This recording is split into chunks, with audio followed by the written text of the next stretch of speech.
Muy buenas noches, queridos hermanos y hermanas. Un saludo muy cordial para todos ustedes y también para aquellas personas que están escuchando esta programación a través de la emisora de radio que cubre el área de Acarigua y Araure. Me encontré con el hermano Henry en San Cristóbal. Parece que él se mudó para allá y ve parte del tiempo aquí también. Y cuando necesitaba a alguien que me transportara de San Cristóbal a Barquisimeto, él ofreció sus servicios.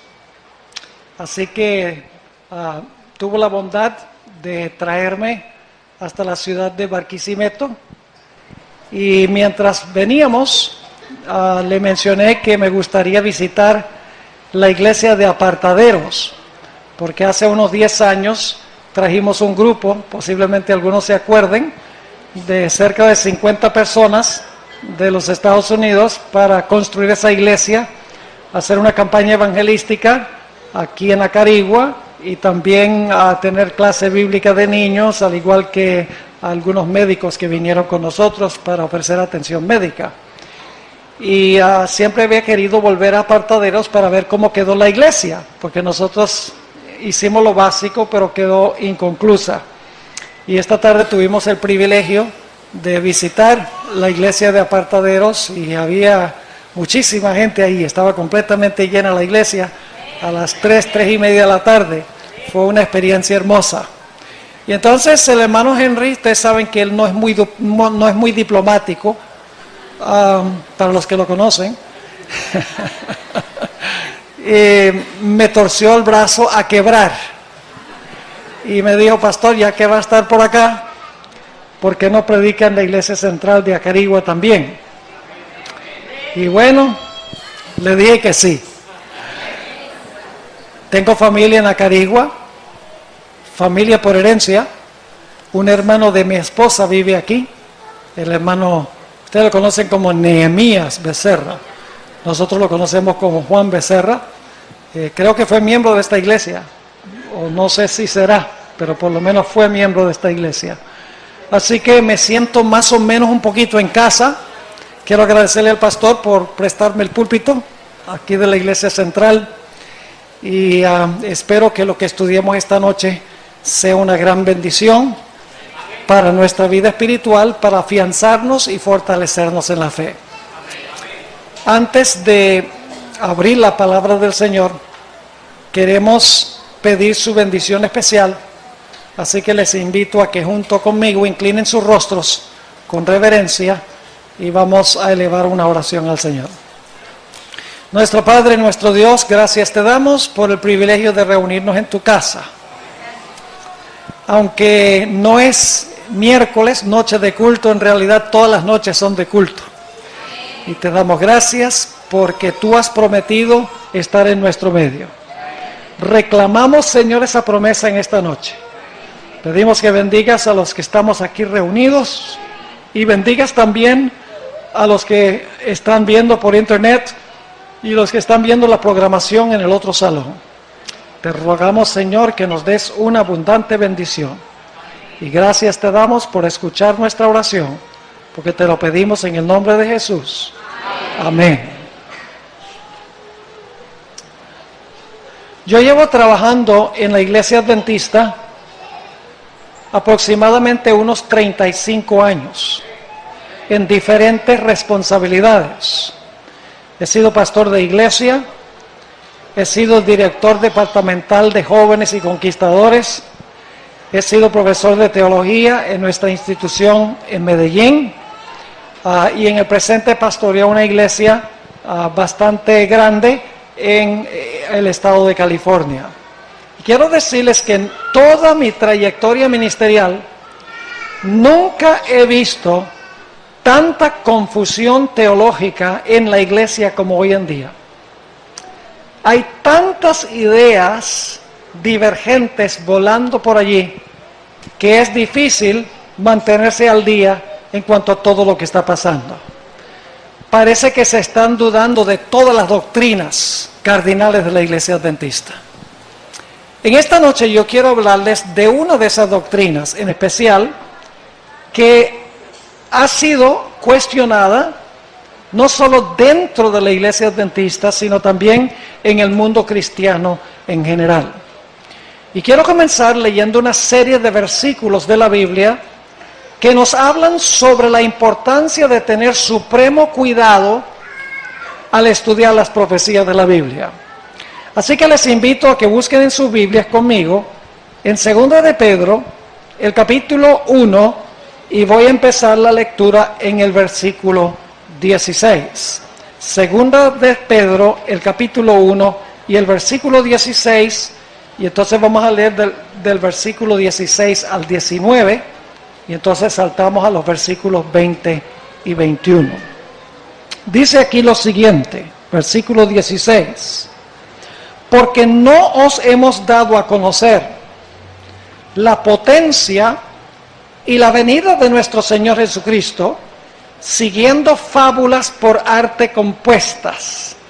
Es decir, nosotros no hemos inventado la idea de la segunda venida de Jesús. Sigue diciendo, sino como habiendo con nuestros propios ojos visto su majestad. ¿A qué se refiere el apóstol Pedro cuando dice nosotros vimos su majestad? Está hablando de la transfiguración. Noten el versículo 17. Porque él había recibido de Dios Padre honra y gloria, cuando una tal voz fue a él enviada de la magnífica gloria. Este es el amado Hijo mío, en el cual yo me he agradado. Y nosotros oímos esta voz enviada del cielo, cuando estábamos juntamente con él en el Monte Santo. Aquí el apóstol Pedro está diciendo, nosotros no hemos inventado la idea de la segunda venida. Nosotros vimos con nuestros propios ojos la gloria y la majestad de Jesús en el monte de la transfiguración. Es decir, vimos a Cristo glorificado como aparecerá cuando regrese por segunda vez a esta tierra. Pero ahora quiero que noten que el apóstol Pedro, después de decir, nosotros fuimos testigos oculares de su gloria en el monte de la transfiguración, tiene algo muy interesante que decir. Versículo 19.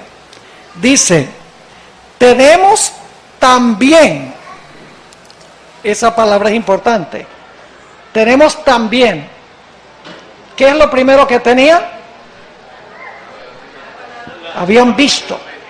Pero ahora dice, tenemos además de eso, tenemos también la palabra profética más permanente. En realidad en el griego dice la palabra profética más segura. Es decir, además de ser testigos oculares, dice el apóstol Pedro, nosotros tenemos la palabra escrita, la palabra profética más segura. Y luego sigue diciendo, a la cual hacéis bien de estar atentos, como a una antorcha que alumbra en lugar oscuro, hasta que el día esclarezca y el lucero de la mañana salga en vuestros corazones.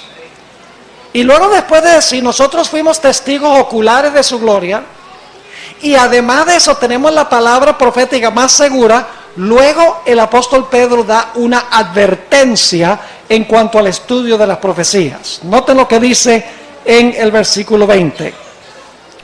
Entendiendo primero esto, que ninguna profecía de la Escritura es de particular interpretación. Esa palabra particular significa privada. Es decir, ninguna profecía de la Biblia es de una interpretación ¿qué? Privada o personal. Lo que quiere decir esto es que tenemos que tener mucho cuidado de personas que tienen una opinión en cuanto a la profecía divergente que lo que se ha creído en la iglesia adventista en el pasado. Esa sería una interpretación privada. Y luego sigue diciendo, porque la profecía no fue en los tiempos pasados traída por voluntad humana. Es decir, si viene una persona con su opinión humana, privada, interpretación privada, eso no viene de Dios. Porque la palabra dice santos hombres de Dios hablaron ¿cómo? Hablaron siendo inspirados del Espíritu Santo. Así que el apóstol Pedro nos advierte, nos dice, ninguna profecía de la Biblia es de interpretación individual o personal. No vino la profecía por inteligencia humana, sino que vino por la inspiración del Espíritu Santo. Otro pasaje que habla de la importancia de tener cuidado en el estudio profético se encuentra en Apocalipsis 22 y el versículo 18 y 19. Apocalipsis 22 y el versículo 18 y 19. Esta es la conclusión del libro. Y después que el apóstol Juan, inspirado por el Espíritu Santo, ha mostrado todos los eventos finales, incluyendo el milenio y eventos después del milenio, dice lo siguiente: porque yo protesto a cualquiera que oye las palabras de la profecía de este libro. Si alguno añadiere a estas cosas, Dios pondrá sobre él las plagas que están escritas en este libro. Dios dice, si tú añades, yo te añado las plagas. Es peligroso entonces añadir nuestras opiniones al libro de Apocalipsis. Y luego dice, en el versículo 19, y si alguno quitare de las palabras del libro de esta profecía, Dios quitará su parte del libro de la vida y de la santa ciudad y de las cosas que están escritas en este libro. Es decir, el libro de Apocalipsis y también el libro de Daniel hay que estudiarlos con supremo cuidado, con oración y con reverencia. No sea que le añadamos nuestras interpretaciones privadas o le quitemos la interpretación que Dios quiso darle a las profecías de Daniel y de Apocalipsis. Una advertencia fuerte. Dios dice, tú le añades, yo te añado las plagas. Tú le quitas, yo quito tu nombre del libro de la vida. Tú añades, yo añado. Tú quitas y yo quito. Otro pasaje interesante de la Biblia, a donde habla del peligro de especular cuando se trata de las profecías, es el pasaje que hallamos en Hechos, el capítulo 1 y el versículo 6 al 8. Hechos 1 y el versículo 6 al 8. Fíjense la pregunta de los discípulos.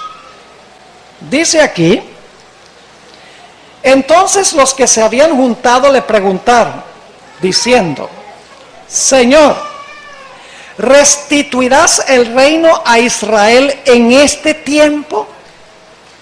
Queremos saber si en tu calendario el reino se va a establecer ahora. ¿Y qué les dijo Jesús? Ustedes conocen el texto, versículo 7, y les dijo, no toca a vosotros saber los tiempos o las sazones que el Padre puso en su sola potestad. Es decir, esta es una información que Dios no ha revelado. Y luego Jesús expresa lo que era importante. Dice en el versículo 8, mas recibiréis la virtud o el poder del Espíritu Santo que vendrá sobre vosotros. Y me seréis testigos en Jerusalén y en toda Judea y Samaria y hasta lo último de la tierra. Jesús dice, no especulen si el reino viene ahora o no viene ahora, porque el Padre ha puesto solamente eso en su conocimiento infinito. Lo importante para ustedes es que van a recibir poder y deben predicar el Evangelio a toda nación, Judea, Samaria y hasta los últimos confines del planeta Tierra. Jesús está diciendo, no especulen en cuanto a fechas relacionadas con eventos proféticos. Ahora quiero que notemos Marcos el capítulo 13 y el versículo 32 al 37. Marcos el capítulo 13 y el versículo 32 al 37. Esto se refiere específicamente en cuanto al peligro de fijar fechas para la segunda venida de Jesús. Marcos 13, y vamos a empezar nuestra lectura en el versículo 32. Aquí está hablando Jesús y fíjense lo que dice. Empero, de aquel día y de la hora nadie sabe, ni aun los ángeles que están en el cielo, ni el Hijo, sino solo el Padre. ¿Hay alguien aquí que conoce el día y la hora de la venida de Jesús? ¿Hay alguien que no esté aquí esta noche que sabe el día y la hora de la venida de Jesús? No. Aquí dice que ni los ángeles ni Jesús mismo saben el día ni la hora de la venida de Cristo. Y luego sigue diciendo en el versículo 33, lo que es importante: mirad, velad y orad, porque no sabéis cuándo será el tiempo. Como el hombre que partiéndose lejos dejó su casa y dio facultad a sus siervos, y a cada uno su obra, y al portero mandó que velase. Velad pues, porque no sabéis cuándo el Señor de la casa vendrá, si a la tarde, o a la medianoche, o al canto del gallo, o a la mañana. Porque cuando viniere de repente, no os halle durmiendo. Y las cosas que a vosotros digo, a todos las digo, velad. ¿Qué es lo importante en relación con la segunda venida? ¿Saber el día y la hora o velar? Velar. Y orar. Y estar listos. Por si acaso Jesús viene ahora, dentro de un mes, dentro de un año, dentro de 5 años, dentro de 10 años. La clave es velar y estar listo a cada instante. Lo importante no es establecer una fecha específica para la venida del Señor Jesús. Ahora, como les mencioné al principio del sermón, hoy en día, tanto en el mundo como en la iglesia cristiana y en la iglesia adventista en particular, hay muchas personas que están fijando fechas para el fin del mundo y para otros eventos proféticos. Voy a mencionarles solamente algunos de los que se han realizado más o menos en los últimos 10 años. Ustedes recuerdan que cuando iba a comenzar el año 2000, se hizo mucho escándalo sobre el asunto del Y2K, el problema de las computadoras. Y decían que cuando llegara el 1 de enero del año 2000, las computadoras se iban a descontrolar, no iba a entrar agua a las casas, no iba a haber energía eléctrica, iba a haber anarquía. ¿Recuerdan todo eso? Había gente en los Estados Unidos, hispanos en los Estados Unidos, que vendieron sus casas allá para irse a sus países de origen, porque decían el mundo se va a acabar. Otros compraron montones de comida en el supermercado para meses y meses y lo almacenaron en sus casas. Otros individuos compraron generadores de energía eléctrica portátiles por si acaso no había energía eléctrica. Pero llegó el 1 de enero del año 2000 y ¿qué pasó? No pasó absolutamente nada. Y yo recuerdo que en los Estados Unidos, después del 1 de enero, cuando no pasó nada, habían colas larguísimas para devolver los generadores de energía que la gente había comprado. Y los almacenes no querían recibir todos esos generadores de energía, porque imagínense, habían comprado de la fábrica muchísimos para vender y ahora tenían que recibirlos. Así que no resultó lo que la gente decía. Podríamos hablar también de las profecías de Nostradamus. ¿Han oído hablar de Nostradamus? Yo no sé si ustedes han leído profecías de Nostradamus, pero son ambiguas, nebulosas, habla en un lenguaje tan simbólico que usted puede inventar cualquier interpretación de esos sueños que usted quiera.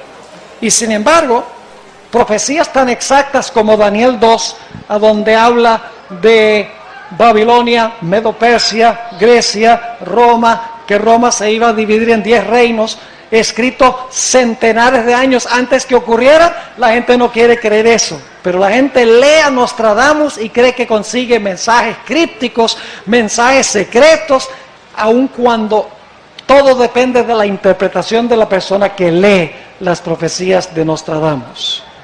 Posiblemente algunos hayan escuchado también en cuanto a la profecía del calendario maya. Yo estoy preparando una serie de 2 sermones, estoy investigando sobre el asunto del calendario maya. Básicamente la idea es que el 12 de diciembre del año 2012 se va a acabar el mundo, según el calendario maya. Entre otras cosas que supuestamente van a suceder, es la primera vez en miles de años cuando el centro de la Vía Láctea, el Sol y la Tierra se van a alinear perfectamente. Y están diciendo los que están predicando este asunto del fin del mundo, que cuando se alineen esas 3 cosas, el resultado va a ser una interrupción de las corrientes magnéticas de la Tierra. Como resultado va a venir la destrucción total del planeta, el 12 de diciembre del año 2012. Una profecía nuevamente en cuanto al fin del mundo, con una fecha exacta. ¿Y qué podríamos decir de ese hombre que decía que Jesús iba a regresar en el rapto el día 21 de mayo? Yo no sé si ustedes oyeron en cuanto a eso.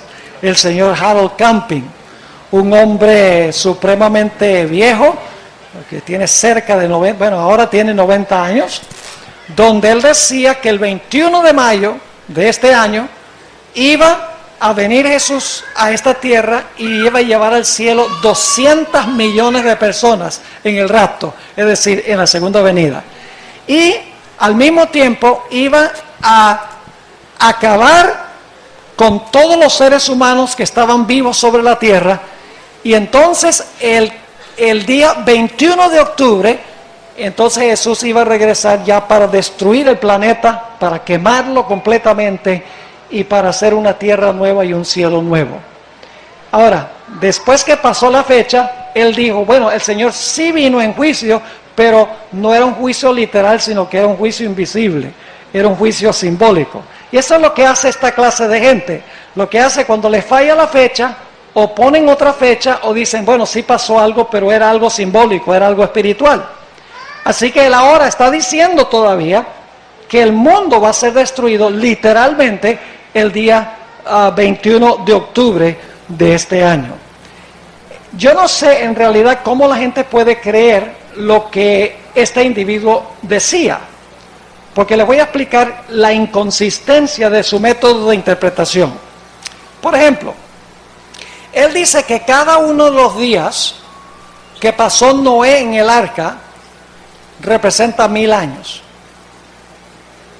Dice que los 2300 días son días. Los 1335 días son días literales. Pero dice que los 1290 días representan años. Y dice que los 1000 años de Apocalipsis 20 son 1955 años. Entonces uno dice, ¿cómo la gente puede ser engañada por una persona que interpreta tan equivocadamente, tan erráticamente la Sagrada Escritura?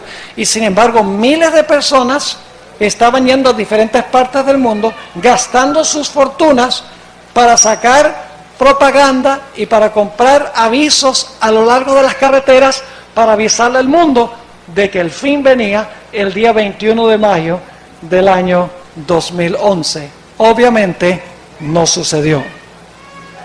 En la iglesia adventista también tenemos nosotros personas que están prediciendo eventos catastróficos con fecha exacta. Quiero compartir con ustedes una experiencia que yo tuve.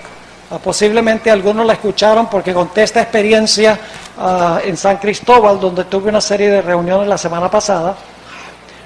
Resulta que hay un joven que posiblemente ustedes han oído su nombre, lo voy a mencionar porque es bueno que ustedes sepan quién es para que puedan levantar las barreras.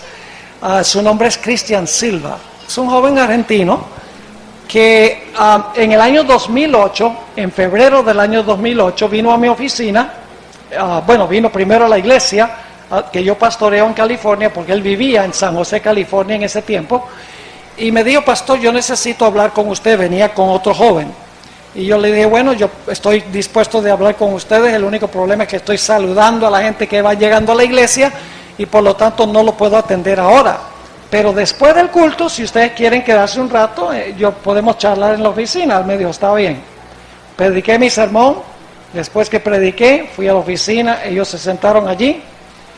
Y este joven, Christian Silva, con una pasión y con una sinceridad, me dijo, pastor, estoy aquí para avisarle que la ciudad de Los Ángeles, California, va a ser completamente destruida por un terremoto en marzo, es decir, el siguiente mes. Y me dijo, y es más, la ley dominical nacional se va a proclamar en abril del año 2008. Yo no podía creer lo que mis oídos estaban diciendo, así que yo le dije, hermano, yo siento mucho tener que decirle esto, pero usted es un falso profeta. Y me dijo, ¿cómo que soy un falso profeta? Le dije, sí, porque tanto la Biblia como el Espíritu de Profecía nos prohíben establecer fechas para eventos proféticos. Particularmente el Espíritu de Profecía es claro en cuanto a este punto. Y me rogó, me dice, pastor, por favor entienda que Los Ángeles va a ser destruido y va a venir la ley dominical. Y yo le dije, mira, yo no creo esa profecía. Bueno, ustedes saben que marzo del 2008 y abril del 2008 pasaron, hace más de 3 años. Y no hubo un terremoto que destruyó la ciudad de Los Ángeles, ni hubo una ley dominical tampoco. Así que después que pasaron estas fechas, le escribí un correo electrónico. Y pasó varios meses sin contestarme el correo electrónico. Finalmente, creo que fue por ahí en el mes de agosto o septiembre, recibí una respuesta de este joven y me dijo, pastor, no me contestó nada de lo que había fallado en su profecía, sino me dice, pastor, he descubierto nueva luz. Y yo pensé, bueno, ¿cuál será la nueva luz? Y continuaba diciendo, he descubierto que la doctrina de la Trinidad es pagana y que la iglesia adventista es una iglesia apóstata porque enseña la doctrina de la Trinidad.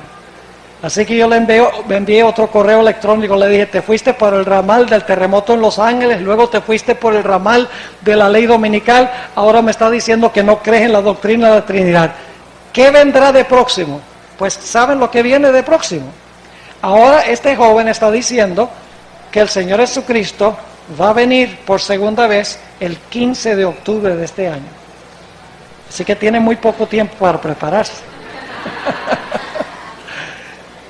Y fíjense que una hermana de la iglesia me llamó alarmada porque tiene un hijo que está inmiscuido en esta idea de que Cristo viene el 15 de octubre y me dijo, pastor, yo sí quisiera que usted hablara con mi hijo porque está completamente convencido de que Cristo viene el 15 de octubre.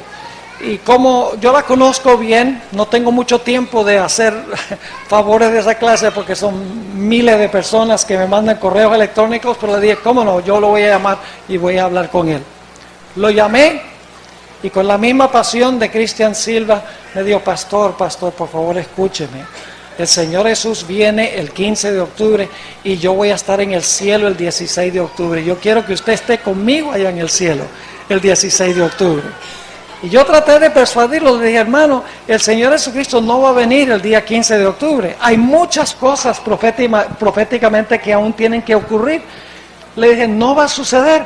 Él dice, pastor, por favor, escúcheme. Me rogaba que por favor escuchara y por favor aceptara lo que él estaba diciendo. Finalmente le dije, mira, si el Señor Jesucristo no viene el 15 de octubre, por favor me llamas el 16 para que hablemos. No me prometió que me iba a llamar, pero estaba completa y totalmente engañado con la idea de que el Señor Jesucristo viene el 15 de octubre. Hermanos y hermanas, la Biblia dice que nadie sabe el día ni la hora. La Biblia es clara en cuanto a ese punto. Sin embargo, hay personas que están especulando en cuanto a este asunto y poniendo fechas para la venida del Señor Jesucristo. Ahora quiero compartir con ustedes en esta noche una profecía que considero ser la profecía fundamental sobre la cual se edifica la iglesia adventista del séptimo día. Me refiero a la profecía de Apocalipsis, el capítulo 10. Así que por favor vayan conmigo a Apocalipsis, el capítulo 10, y vamos a echarle un vistazo a esta profecía porque es supremamente importante. Apocalipsis, el capítulo 10. Ahora, antes de leer algún versículo de este capítulo, quiero que vayamos un momento a Daniel, el capítulo 12 y el versículo 4. Daniel, el capítulo 12 y el versículo 4. Es un texto que usamos mucho en campañas evangelísticas. A veces lo usamos mal, porque en realidad el texto no está diciendo lo que muchas veces pensamos que dice. Daniel, el capítulo 12 y el versículo 4. Dice aquí: tú, empero Daniel, cierra las palabras y sella el libro. ¿Cuál libro? Pues el libro que acaba de escribir. El libro de Daniel, particularmente la parte que tiene que ver con el tiempo del fin. Dice: cierra las palabras y sella el libro. Ahora escuchen bien: hasta el tiempo del fin. Yo les pregunto, ¿el libro va a quedar sellado para siempre? ¿Cuándo va a ser abierto? En el tiempo del fin. Dice: sella el libro hasta el tiempo del fin. Pasarán muchos y multiplicaráse la ciencia. Ahora, generalmente cuando usamos este versículo donde dice multiplicaráse la ciencia, decimos: mire, cómo hoy hay aviones, y hay automóviles, y hay cohetes, y hay toda esta tecnología, todo este avance científico. Hermanos y hermanas, este texto no tiene nada que ver con avance científico. Cuando dice la ciencia se aumentará, es la ciencia o el conocimiento de las profecías del libro de Daniel. Es decir, en el tiempo del fin, la ciencia del libro de Daniel, el conocimiento del libro de Daniel, ¿iba a qué? Iba a aumentarse. Es decir, debemos buscar en el tiempo del fin un movimiento que estuvo muy interesado en el estudio de las profecías de Daniel y empezaron a comprender las profecías de Daniel. Es decir, el libro se iba a cerrar y a sellar hasta el tiempo del fin, pero en el tiempo del fin el librito se iba a abrir. Ahora vayan conmigo a Apocalipsis, el capítulo 10. Apocalipsis, el capítulo 10. Y vamos a notar algunas cosas muy interesantes aquí. Apocalipsis 10 y el versículo 1. Y vi otro ángel fuerte descender del cielo, cercado de una nube, y el arco celeste sobre su cabeza. Y su rostro era como el sol, y sus pies como columnas de fuego. Ahora noten el versículo 2. Y tenía en su mano un libro, un librito abierto. Ahora, en el idioma original en que fue escrito este versículo, no dice que en su mano había un libro abierto, sino que dice, tenía en su mano un libro que hubo sido abierto. Es un tiempo de verbo que no usamos mucho, pero el punto que se expresa en el idioma original es que este libro estaba cerrado y ahora fue abierto. Tenía en su mano el libro que hubo sido abierto, lo cual significa que antes tiene que haber estado ¿qué? Antes tiene que haber estado cerrado. Ahora escuchen bien. Hay un solo libro en toda la Biblia, fuera de este, a donde un libro se cerró y donde se anunció que ese libro en el tiempo del fin se iba a abrir. ¿Y cuál libro es ese? Daniel 12 y el versículo 4. Es decir, Apocalipsis 10 está hablando del momento cuando el librito que fue sellado se abrió. Ahora escuchen bien. Apocalipsis 10 se halla en el contexto de la sexta trompeta. Saben que las trompetas cubren toda la historia de la iglesia, ¿verdad? La primera trompeta va a los tiempos apostólicos, luego la segunda trompeta describe eventos que se realizan en la historia de la iglesia culminando con la séptima trompeta, que es cuando Cristo toma el reino, según Apocalipsis 11. Es decir, Cristo viene y establece su reino aquí en la tierra. Ahora yo pregunto, la sexta trompeta, ¿a dónde debe ubicarse? ¿Se ubica al comienzo de la historia de la iglesia, a la mitad de la historia de la iglesia o hacia el final de la historia de la iglesia? La número 6. Es decir, falta solamente una más. Es decir, la sexta trompeta tiene que estar en el contexto del tiempo del fin, como Daniel el capítulo 12. Ahora, noten lo que sigue diciendo. Versículo 2.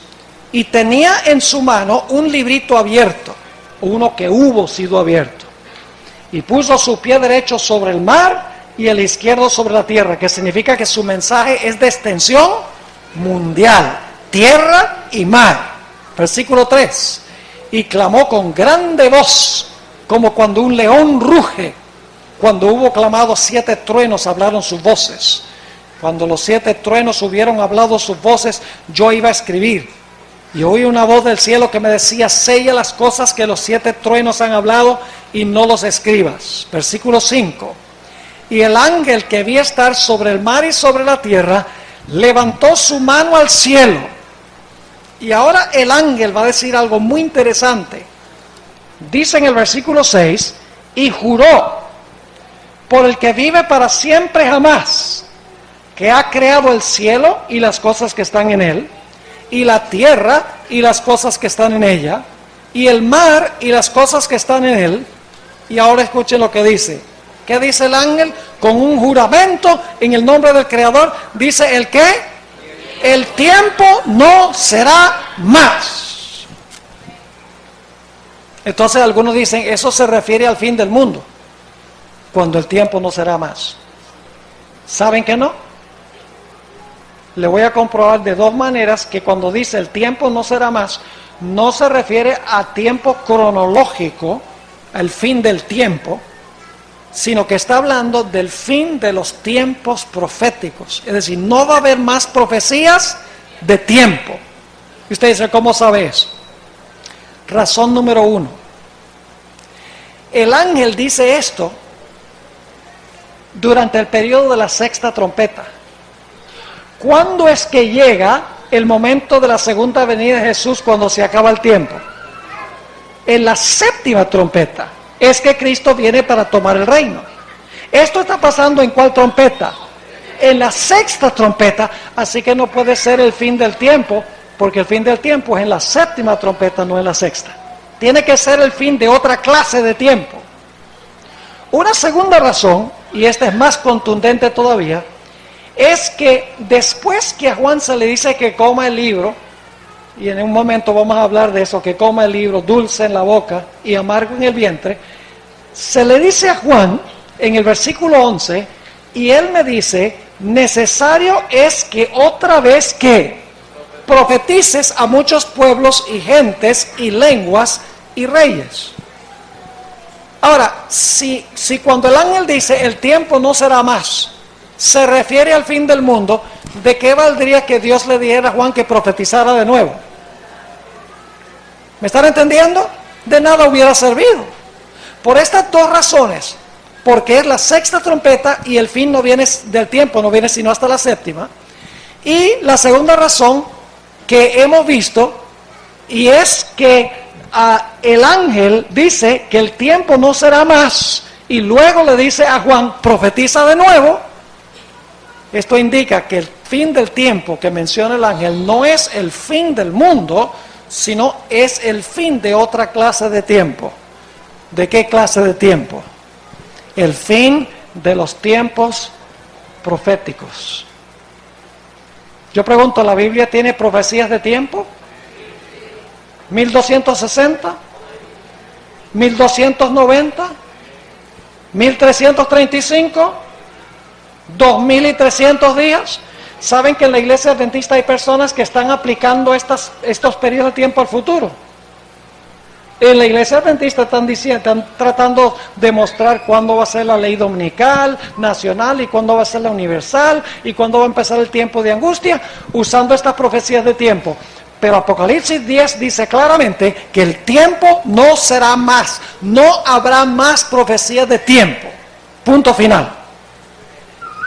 Así que si alguien viene y le dice, yo sé cuándo viene la ley dominical, usted le puede decir, usted es falso profeta, porque la Biblia dice que el tiempo no será más, no habrá más profecías que tienen que ver con tiempo. Esas terminaron, ¿en qué fecha? En el año 1844, cuando terminaron los 2300 días. Ahora, quiero leerles una cita muy interesante del espíritu de profecía.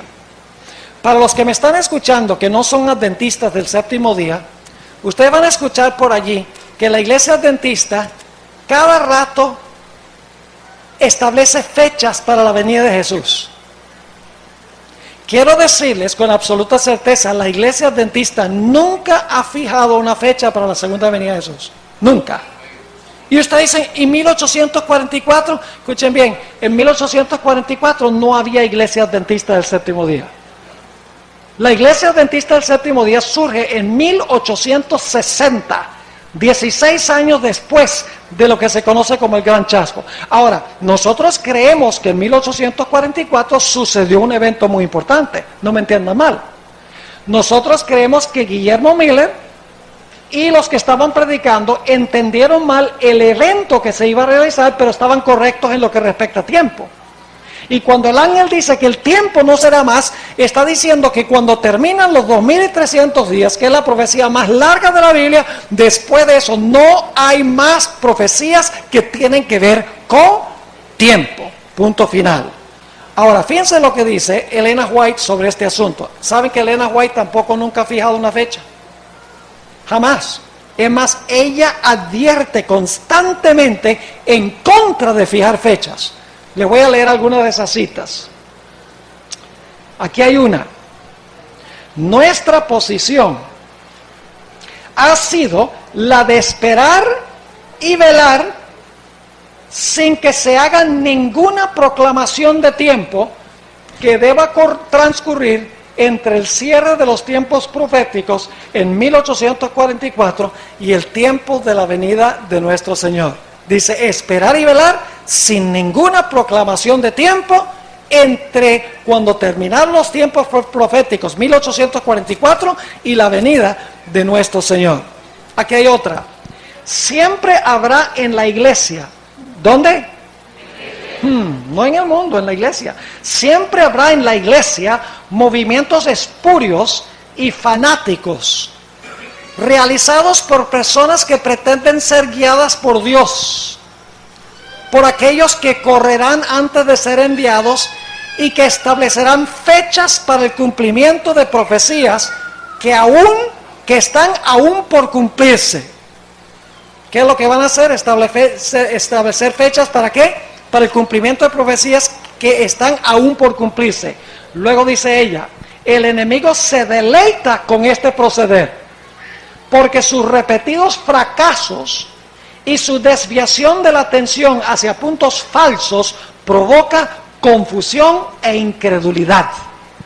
Si ustedes hubieran visto en los periódicos de los Estados Unidos después del 21 de mayo, la burla de la gente secular, de la gente irreligiosa, en contra de Harold Camping y los que lo habían seguido, se burlaron de ellos de una forma, en algunos casos, en forma inclusive grosera, se burlaban de ellos usando malas palabras. Lo que sucede cuando se ponen fechas es, cuando pasa la fecha y no se realiza lo que se predijo, el mundo se endurece más en la incredulidad. Preguntas al final, hermano. Sí, esta cita se encuentra en Mensajes Selectos, tomo 2, página 96. Gracias por pedirme que le dé la referencia. Mensajes Selectos, tomo 1, página 220. Tomo 1, página 220. Tengo como 8 páginas de citas de la hermana White donde dice, no más fechas. No fijen fechas para eventos proféticos. Dice aquí, vez tras vez se me ha amonestado acerca de fijar fechas. Nunca más habrá un mensaje para el pueblo de Dios que se base en el tiempo. ¿Está claro eso? ¿Sí está claro? Por si acaso no está claro, lo leo de nuevo. vez tras vez se me ha amonestado acerca de fijar fechas. Nunca más habrá un mensaje para el pueblo de Dios que se base en el tiempo. No hemos de saber el tiempo definido, ya sea del derramamiento del Espíritu Santo o de la venida de Cristo. Aquí hay otra cita. Esta cita se encuentra en Testimonios para los Ministros, tomo, es un solo tomo, páginas 51 y 52. Dice ella: cuídense todos nuestros hermanos y hermanas de cualquier persona que quiera fijar una fecha para que el Señor cumpla su palabra con respecto a su venida o con respecto a cualquier otra promesa de especial significación que haya hecho. No toca a vosotros saber los tiempos o las sazones que el Padre puso en su sola potestad. Ahora escuchen bien. Falsos maestros pueden parecer muy celosos por la obra de Dios e invertir recursos para presentar sus teorías delante del mundo y de la iglesia. Pero por cuanto mezclan el error y la verdad, su mensaje es engañoso e inducirá a las almas por senderos falsos. Hemos de hacerle frente. ¿Hay que hacerles frente? Claro que sí. Hemos de hacerles frente y oponernos a ellos, no porque sean hombres malos, sino porque enseñan falsedades y se esfuerzan por colocar sobre la falsedad la estampa de la verdad. No sé cuántas más de estas debo leer, pero son montonas de citas del Espíritu de Profecía. Ahora, volvamos a Apocalipsis, el capítulo 10. En el tiempo del fin, ¿qué pasa con el libro de Daniel? El libro de Apocalipsis abre el libro de Daniel. Ahora el conocimiento de las profecías ¿va a qué? Va a crecer y va a aumentar. Se van a entender las profecías. Ahora, noten lo que se le dice a Juan. Apocalipsis, el capítulo 10 y el versículo 8. Y la voz que oí del cielo hablaba otra vez conmigo y decía: ve y toma el librito abierto. Nuevamente el tiempo del verbo es que fue abierto, hubo sido abierto, de la mano del ángel que está sobre el mar y sobre la tierra. Versículo 9. Y fui al ángel diciéndole que me diese el librito. Y él me dijo: toma y trágalo o cómetelo. ¿Cuántos de ustedes han comido un libro alguna vez? Yo le digo, yo no como libros, yo devoro libros. Porque los leo y me saboreo cuando los leo. Es decir, eso es lenguaje simbólico. Dios le está diciendo a Juan: mastica el libro. ¿Cuál libro? ¿Cuál libro? El que estaba cerrado y se ¿qué? Y se abrió. ¿Qué es el libro de Daniel? ¿Explicado dónde? Explicado y ampliado en el libro de Apocalipsis. Así que le dice: y fui al ángel diciéndole que me diese el librito, y él me dijo: toma y trágalo o cómetelo, y él te hará amargar tu vientre, pero en tu boca será dulce como ¿qué? Dulce como la miel. Yo pregunto, ¿qué surge primero?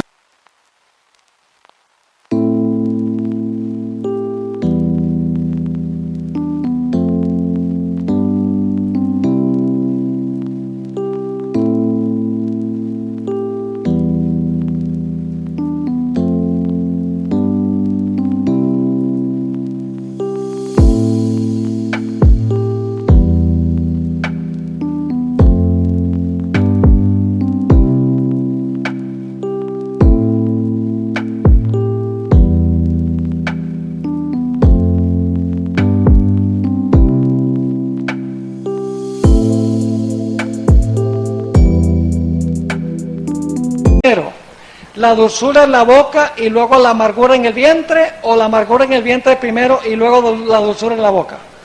Pues es una pregunta ridícula.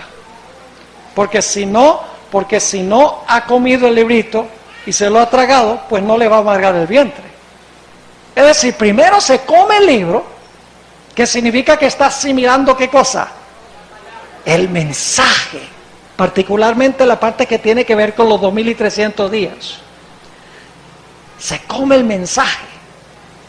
¿Y el mensaje es qué? Dulce. La hermana White dice que el año antes de 1844 fue el año más feliz de su vida, porque esperaba el 22 de octubre de 1844 encontrarse con el Señor Jesús, esperaba la segunda venida de Jesús. Esa gente que amaba a Jesús, hermanos y hermanas, oraban toda la noche, intercedían por sus familiares incrédulos, dejaron sus papas en el campo sin cosechar, porque ¿para qué cosecharlas si creían que Jesús iba a venir? Todo su dinero lo usaban para pagar las deudas de ellos y para pagar las deudas de los demás. Era gente consagrada a Dios, gente que creía que Cristo iba a venir. Para ellos fue una experiencia dulce estudiar la profecía de los 2300 días y creer que el 22 de octubre el Señor Jesucristo iba a regresar en poder y gloria, el 22 de octubre de 1844. Pero ¿qué sucedió? Se equivocaron en cuanto, no a la fecha, se equivocaron en cuanto al evento que iba a suceder en esa fecha. Y lo que fue dulce, cuando asimilaron el mensaje, se tornó ¿qué? Amargo. Leámoslo. Dice allí en Apocalipsis 10, el versículo 10, y tomé el librito de la mano del ángel y lo devoré. Fíjense, se lo comió. ¿Y era qué? Dulce en mi boca como la miel. Y cuando lo hube devorado, ¿fue qué? Fue amargo en mi vientre. ¿De qué evento está hablando estos versículos? Están hablando del gran chasco de 1844. Ya se había profetizado en Apocalipsis 10 que en 1844 el libro de Daniel iba a causar un chasco, particularmente la parte que tiene que ver con los 2300 días. Y ya se había profetizado que después que el mensaje fuera dulce en la boca, el mensaje de la segunda venida de Jesús, iba a venir una experiencia ¿qué? Una experiencia amarga. Gracias. Yo pregunto, ¿sucedió eso en 1844? ¿En el tiempo del fin? ¿Hacia el tiempo del fin? Claro que sí. Se puede comprobar históricamente que entre 1798 y 1844 se levantó un gran movimiento en los Estados Unidos, en África, en Europa, a donde anunciaron la segunda venida de Jesús y a donde había gran interés en el estudio de las profecías del libro de Daniel. Eso se puede comprobar históricamente. Se puede comprobar que ellos estaban predicando por todas partes. Y dicho sea de paso, saben que comer el libro no es solamente comer el libro, sino que también es anunciar el mensaje que tiene el libro. Comer el libro significa no solamente asimilar el mensaje para ellos, sino proclamarlo también a otros. Vayan conmigo a Ezequiel 3, para que se den cuenta. Ezequiel, el capítulo 3. Y vamos a notar lo que dice allí en cuanto a otro librito donde Ezequiel tiene una experiencia similar. Dice allí, y díjome, hijo del hombre, come lo que hallares, come este rollo, y ve y habla a la casa de Israel. Cómelo y luego ¿qué? Y luego habla con Israel. Versículo 2. Y abrí mi boca e hízome comer aquel rollo. Y díjome, hijo del hombre, haz a tu vientre que coma, e hinche tus entrañas de este rollo que yo te doy. Y comílo, y fue en mi boca dulce como la miel. Es decir, Ezequiel se comió el mensaje, esto está sabroso. Pero fíjense qué más le dijo Dios, el versículo 4. Díjome luego, hijo del hombre, ve y entra a la casa de Israel, ¿y qué? y habla a ellos con mis palabras. Es decir, no solamente debían comer el mensaje del libro, sino que debían ¿qué? Proclamar el mensaje. ¿Pasó eso históricamente en la antesala de 1844? Se puede comprobar con absoluta certeza. Ahora, ¿qué debía suceder después del chasco? Bueno, se asimilaron el mensaje del librito de Daniel, especialmente la parte de los 2300 días, el santuario será purificado. Creían que Jesús iba a venir, estaban contentos y felices, pero Jesús no vino y como resultado se tornó amargo en su estómago. ¿Qué debían hacer ahora? Bueno, el libro de Apocalipsis lo dice. Vayan conmigo a Apocalipsis capítulo 10. Apocalipsis el capítulo 10. Y vamos a leer el versículo 10 y luego el 11. Dice en el versículo 10: y tomé el librito de la mano del ángel y lo devoré. Y era dulce en mi boca como la miel. Y cuando lo hube devorado fue amargo mi vientre. Ahora escuchen lo que debía hacer después del chasco. Y él me dice: necesario es que otra vez que profetices. Entonces yo pregunto, ¿el librito era un libro profético, sí o no? ¿Usted puede hacer algo otra vez que no hizo por lo menos una vez antes? No. ¿Qué le está diciendo el ángel a Juan? Le está diciendo, de este librito salió un ¿qué? Un mensaje. El mensaje fue dulce en la boca y ¿qué? Amargo en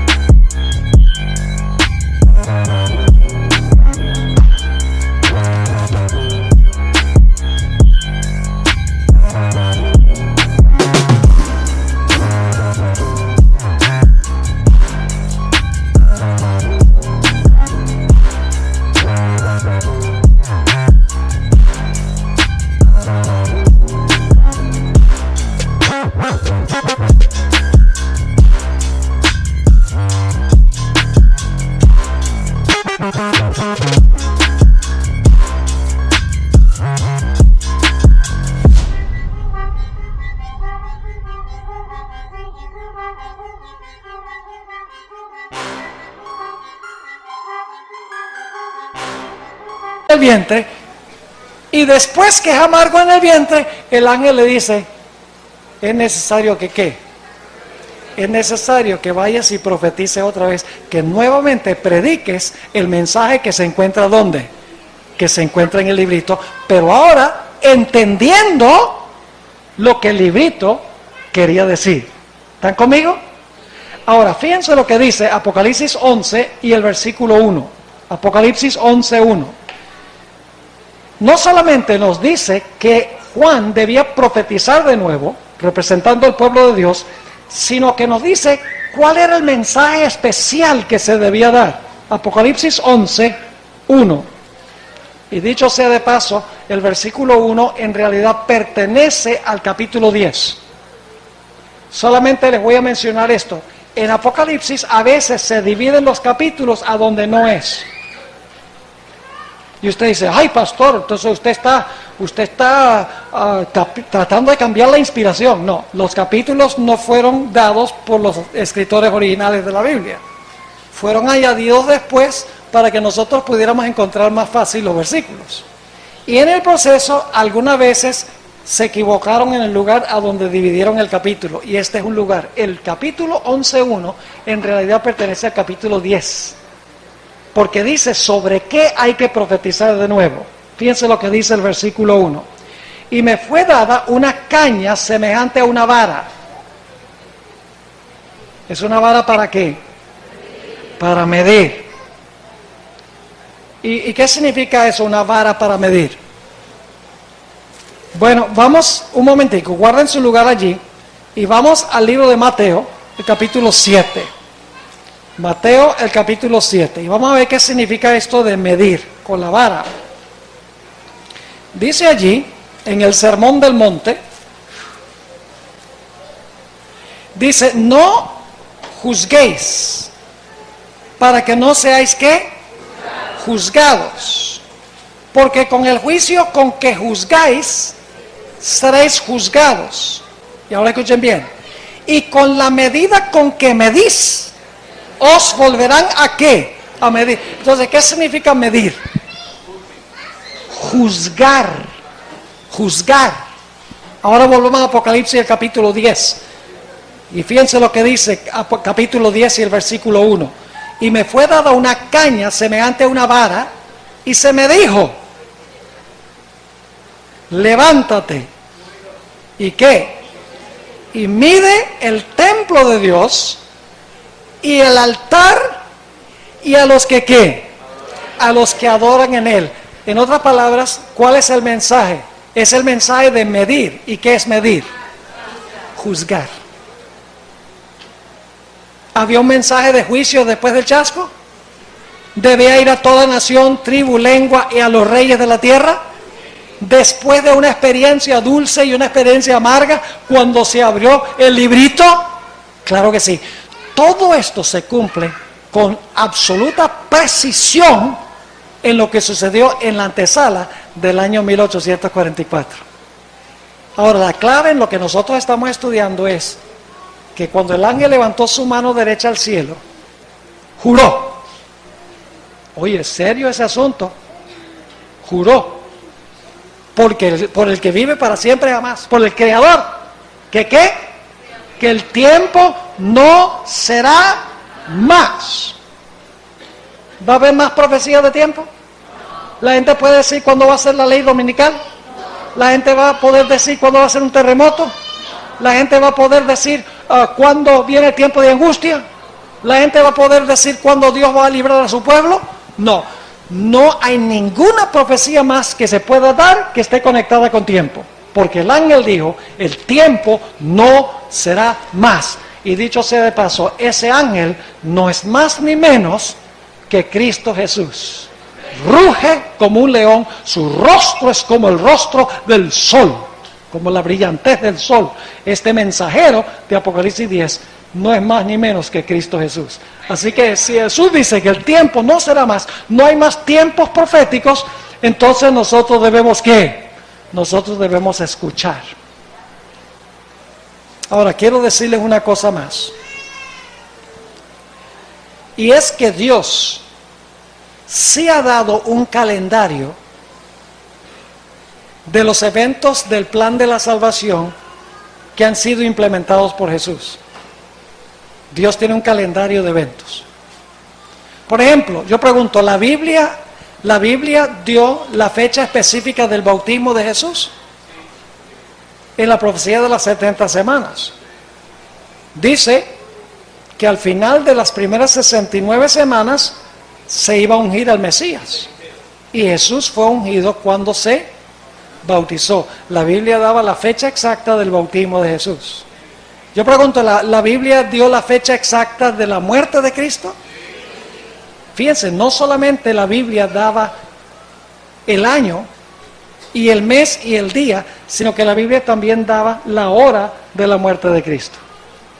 La fiesta de la Pascua daba la hora, el mes y el día.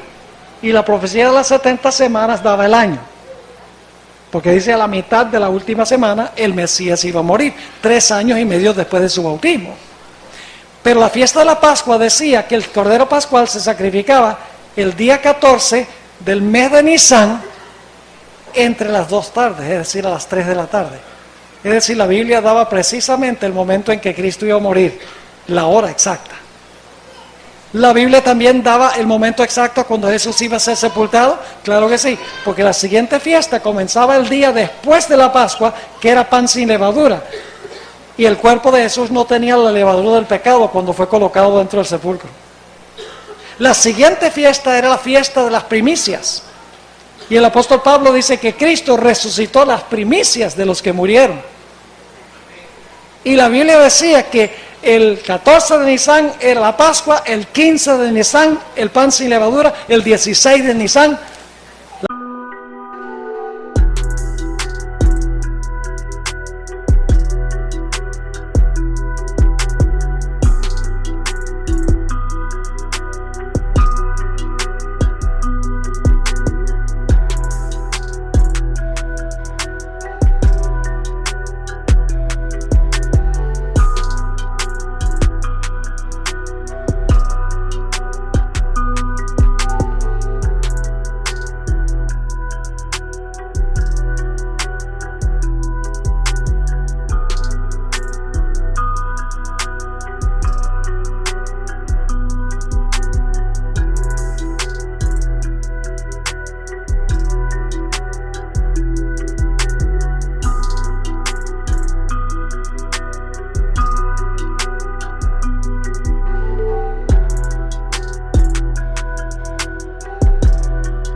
fiesta de las primicias. Y luego, yo pregunto, 50 días más tarde, ¿se realizó el día del Pentecostés exactamente como se había anunciado? Claro que sí. Y luego pasa un largo periodo, como pasaba en Israel entre la primavera y el otoño, sin fiestas, un tiempo árido, sin cosecha y sin nada. Ese representa el periodo en que la iglesia está siendo perseguida en el desierto, la iglesia establecida está en apostasía. Y luego llega el otoño, que es la fiesta de las trompetas, que representa el movimiento de los meleritas, que proclamaban el mensaje de que la hora de su juicio ha llegado.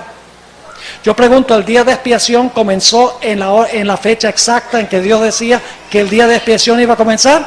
El 22 de octubre de 1844. Ahora yo quiero decirles que yo creo, es mi opinión personal, porque cada una de las fiestas se cumplió al pie de la letra. Yo creo que el Señor Jesucristo va a venir para cumplir la fiesta de los tabernáculos, que es la única fiesta que todavía no se ha cumplido. Podemos saber que Jesús va a venir, en otras palabras, en la época de la fiesta de los tabernáculos. Pero ¿saben algo? No podemos saber qué año, porque no sabemos dónde comenzar la secuencia, porque no hay más profecías de qué, no hay más profecías de tiempo. Así que podemos saber que Jesús viene, podemos saber que Jesús viene pronto, pero lo importante no es saber exactamente el día y la hora. El Señor Jesucristo dijo, lo importante es orar, lo importante es velar, lo importante es mantenernos ocupados, lo importante es mantener nuestras lámparas encendidas y ardiendo, lo importante es usar nuestros talentos para la gloria de Dios. Es decir, lo que nosotros debemos estar haciendo es orando, velando, trabajando por el Señor Jesucristo y no especulando en cuanto a fechas cuando el Señor Jesucristo va a regresar en poder y gloria o para cualquier otro evento profético. Y quiero terminar diciéndole esto, mis hermanos. La fecha del 15 de octubre va a pasar. Jesús no va a venir el 15 de octubre. La Biblia dice que hay ciertas cosas que tienen que transcurrir antes que Jesús venga. Algunos dicen, bueno, Jesús podría venir esta noche. No. Y usted dice, pastor, ¿cómo que dice que no? La Biblia nos dice que hay ciertas cosas que tienen que ocurrir. La bestia tiene que unirse con la bestia de la tierra. Tienen que imponer una ley dominical, la Biblia dice. Tiene que haber un periodo de persecución a nivel global contra el pueblo de Dios. Hay ciertas cosas que la profecía contempla, que tienen que cumplirse según el panorama profético. Sin embargo, escuchen bien, hay un sentido en que Cristo podría venir esta noche. Dice, pero ¿qué está diciendo, pastor? Acabo de decir que el Señor Jesucristo no puede venir esta noche y usted está diciendo que hay otro sentido en que sí puede venir esta noche. Le voy a explicar cómo. Nosotros los adventistas hablamos del cierre de la puerta de la gracia. ¿Verdad que sí? La puerta de la gracia se va a cerrar para el mundo. Y luego hablamos del tiempo de tribulación después que se cierra la puerta de la gracia. Ahora escuchen lo que les voy a decir. Si yo llegase a morir esta noche, el tiempo de gracia para mí terminó. ¿Hay un cierre de gracia antes del cierre de la puerta de la gracia? Claro que sí. Es decir, esta noche Cristo podría venir en un sentido figurativo si yo llegase a morir. Porque ustedes saben que cuando una persona muere, pueden pasar 1000 años y esa persona no lo sabe hasta que Cristo venga a resucitarlo. Es decir, murió y al siguiente instante Jesús está viniendo. ¿Están entendiendo lo que estoy diciendo? Así que mis hermanos y hermanas, no podemos confiarnos de que, bueno, yo voy a prepararme y cuando se cierre la puerta de la gracia, entonces yo voy a estar listo. No, porque yo no sé si al salir de este lugar yo voy a sobrevivir la noche. Yo no sé si voy a estar vivo en 1 hora, ni si voy a estar vivo el próximo minuto. Por eso el Señor Jesucristo dice, no te pongas a pensar en un cierre de la puerta de la gracia en el futuro, no te pongas a pensar de que esta fecha o la otra fecha está siempre listo, porque el Hijo del Hombre vendrá a ti personalmente en el momento en que menos lo esperas. Mis hermanos y hermanas, es tiempo de consagrarnos al Señor.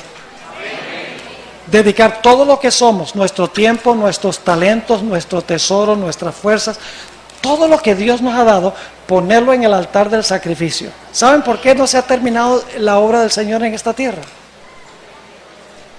Porque el pueblo de Dios tiene una aflicción que se llama flojera. Si todos nosotros estuviéramos proclamando estas cosas al mundo, en nuestra comunidad, ya Cristo habría venido hace tiempos. Pero estamos sencillamente indolentes y a veces insolentes también contra el Señor. La hermana White dice que posiblemente tengamos que quedarnos en este mundo mucho tiempo más por causa del pecado de la insubordinación. ¿Sabe lo que significa la insubordinación? Significa que no aceptamos órdenes de nuestro general, nos insubordinamos. Es decir, otra palabra es la palabra rebelión contra nuestro general. Mis hermanos y hermanas, es tiempo que nos despertemos del letargo. Tenemos una larga trayectoria profética en nuestra iglesia. Nos originamos exactamente como dice la Sagrada Escritura. Nos originamos cuando se abrió el librito, se realizó un chasco, se le dio a la iglesia la orden de profetizar de nuevo el mismo mensaje profético con más comprensión, y ese mensaje tiene que ver con medir las vidas de todos los seres humanos.